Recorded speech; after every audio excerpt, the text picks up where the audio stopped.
In Zimbabwe today, millions voted in parliamentary and presidential elections. The two frontrunners are familiar faces, longtime opposition figure and current Prime Minister Morgan Tsvangirai and Robert Mugabe. 89 years old, in power for 33. Last election, he held on to power with violence and vote rigging. And while today was peaceful, already Zimbabweans inside and outside the country are disputing the fairness of the election. The CBC's Nala Ayed has more. The sounds of home come easily to these Zimbabweans, even in London. But in the vote underway back home, their voices are absent. Just one of the shortcomings of what they call a sham vote, a wasted opportunity for change. Change doesn't come in a day, it certainly doesn't come in a month. And the way things have happened in Zimbabwe, it's going to take years to repair what has been lost. At home, many are just as skeptical. But they came to vote early and in huge numbers to try again to demand change. I hope this is creating a brighter tomorrow for me, he says. Zimbabwe managed to get through the day peacefully, even as it considered whether to choose someone other than Robert Mugabe as president. At 89, he shows no intention of letting go, though yesterday he claimed he would accept defeat. If you lose, then you must surrender to those who have won. If you win, those who have lost must also surrender to you. And this is it. But last time, Mugabe did not surrender, ignoring his loss and insisting on a runoff in which he ran alone. Then violently cracked down on the opposition. Mugabe and his main challenger were eventually forced to share power.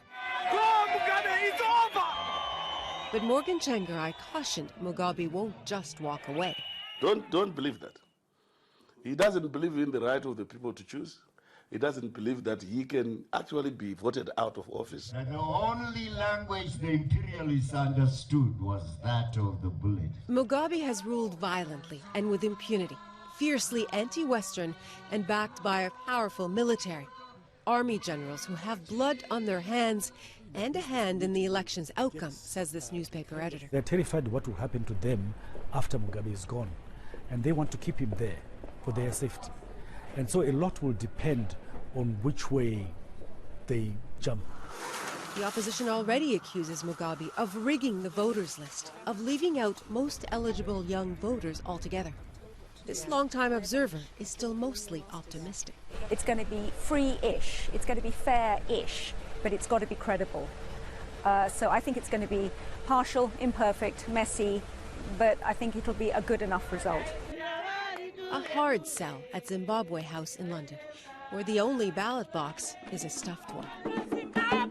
Sally Mutsiami's family fled to the UK when she was a child. All I've known is Mugabe's been in power, to be honest. And I just believe that when it's your time to go, you should go. They sing for the millions forced to leave their homes against their will. Many of them say they will return at any hint of real change. Nala Ayed, CBC News, London. Decades ago, Robert Mugabe was one of the most celebrated leaders in Africa, a national hero whose rise brought Zimbabwe out of its colonial past. And he's clung to that image and to power ever since. The predominant feeling among the Europeans of Central Africa is that time is running out. In the 1960s, CBC's Morley Safer told the story of a Zimbabwe known then as Rhodesia. Under white minority rule, facing a growing independence movement, Robert Mugabe was at the forefront. We are at the moment struggling to earn for our people one man, one vote. Mistrusted as a guerrilla fighter in the 70s, by the time he swept to power in 1980, both the country and Mugabe had undergone a remarkable transformation in the world's eyes. Yesterday you hated me. Today you cannot avoid the love. Under his leadership, initially, Zimbabwe flourished. Literacy rates and food production grew. Fears of racial antagonism seemed overblown.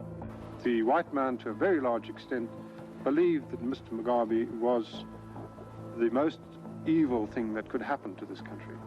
And I think it has been an extremely pleasant surprise to all of us to find that he's nothing like that at all.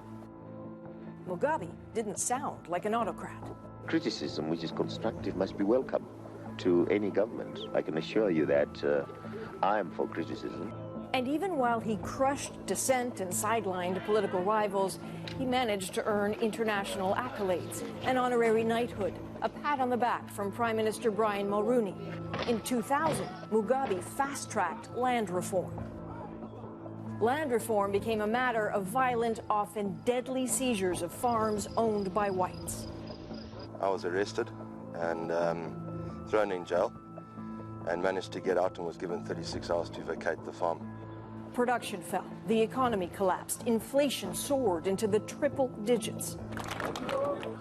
Mugabe's rule was wearing thin.